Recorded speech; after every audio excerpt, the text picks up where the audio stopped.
In this video, I want to concentrate on kind of the toolbar, the editor toolbar, and kind of some of the formatting that you can do.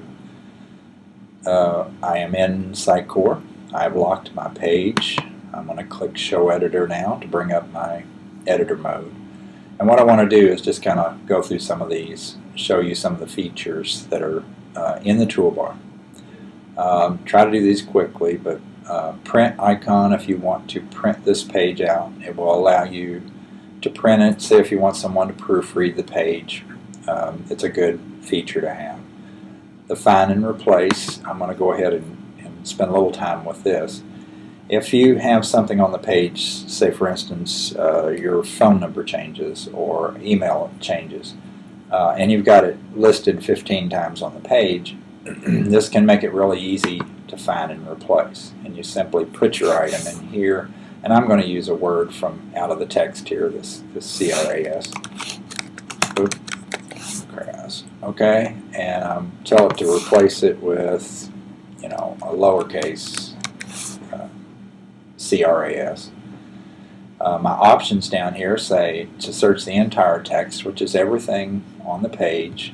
If you want to only change a paragraph before you come into find and replace mode, select the entire paragraph, highlight it, then go to find and replace, click replace, and you will click the selection only, which means you only want to look in with the text that you just selected. I can tell it to also match case or match whole words, so it will only look for a capital CRAS. It will ignore a lowercase, and if CRAS appears in this somewhere in the center of another word, say this was CONCRAS here, it would ignore it because it's going to match the whole word only. And you can say find next. We're going down the page, not up, so it's going to find it. You can choose to replace it just by hitting replace, find next, replace, and you can, if you're very sure that of your configuration here, you can hit replace all, and all of them on the page will be replaced in one swipe. So nice feature. Okay, cancel out of that. We know about the paste plain text. I'm not going to cover this feature. It's a format stripper, but at the time it's not as really functional for what you need. Undo, which I haven't made any changes really, so there's nothing to undo, and a redo, and obviously you know what those two features are. Use those a lot. These three items are how to create media items and hyperlinks on your page, be covered in a different video. Tables also will be covered in a different video. Ignore this paragraph for right now. To add a new paragraph, all you have to do is go to the end of the present area, hit enter, and that enters a new paragraph into the page. You can enter the current date just by clicking here. It will enter the date in wherever your cursor is at.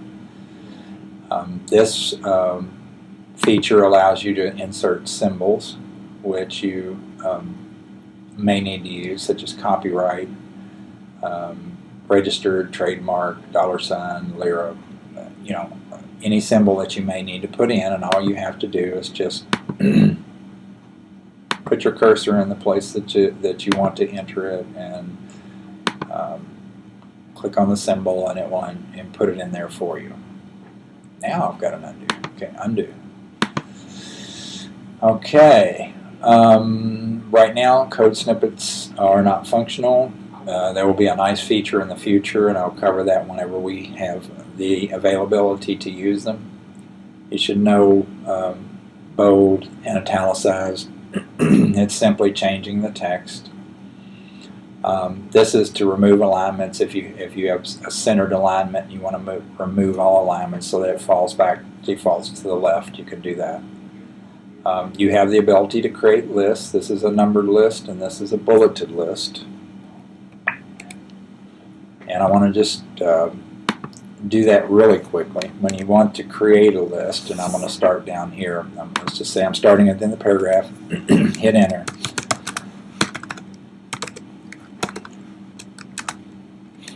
91, to, after each item, I'm hitting enter. Just leave it at 4. So I put each one of my list items in, hit enter after each one. Now I'm just going to select the text that I want to create into a numbered list. I'll click numbered list and it pulls it all together for me numerically. I can click it again and turn it off as long as it's highlighted. Or I can create a bulleted list like so. So nice feature. Next thing I would like to do is to show you, I'm going to use a quick subheading here and a little additional information. Just steal a line out of this, say, well, this is a little additional information. I'm just stealing some text for an example. Now, since this is going to be another heading, but it's going to be a subheading of my About Web Services, and Web Services is a heading 2, I'm going to change it to a heading 3. Now, if you want to, you can kind of see that you can see the size difference, and it's definitely there. But if you want to add a little emphasis to that, you can select this and indent the page. That'll give you a little bit more of a outline format, and you can use that as you want. And if you select this and hit the outdent, it will take it back out. So if you make an indent, come back later and want to undo it, you can do that. You have the ability to create a strike-through text. I think you all know what the strike-through is. You shouldn't have really much reason to use that. And superscripts and subscripts. This is a subscript which will drop it below the line, and just pay attention because it does create a gap here in your paragraph. Just beware that it's there. Same thing with the superscript.